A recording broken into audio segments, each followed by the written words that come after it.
Psychology says growing up with narcissistic parents doesn't just shape your childhood, it quietly programs your entire personality. And the strange part? Most people don't even notice these patterns until years later. Here are 3 unusual traits almost every child of narcissistic parents carries, even as adults. 1. Hypervigilance to emotional cues. Children of narcissistic parents grow up constantly scanning for shifts in tone, mood, or facial expression. This happens because they learn early that even a small emotional change from a parent can lead to blame, punishment, or withdrawal. Psychology explains this as a survival response to unpredictable caregiving. For example, a child might memorize exactly how their parent walks into a room to know if it's safe to speak. As adults, this shows up as overthinking someone's texts, tone, or silence, always assuming something is wrong, even when nothing is. 2. Difficulty accepting compliments.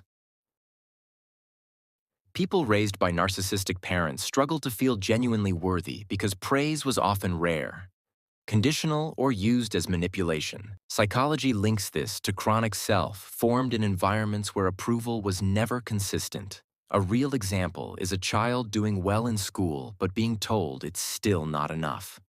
Today, this becomes brushing off compliments, feeling uncomfortable when someone admires them, or believing kindness has a hidden motive.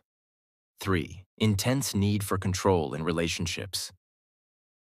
Growing up, these individuals had no control over emotional chaos, sudden outbursts, or constantly shifting rules. To cope, they learned that control equals safety. Psychology describes this as a protective mechanism built from living in unstable environments.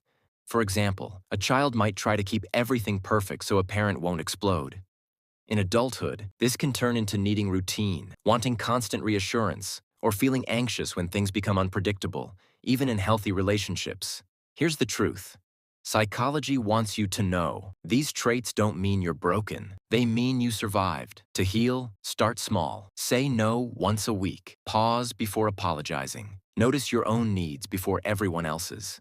You're not responsible for the emotional world you grew up in, but you are responsible for the one you create now. Tell me in the comments, which trait hit you the hardest?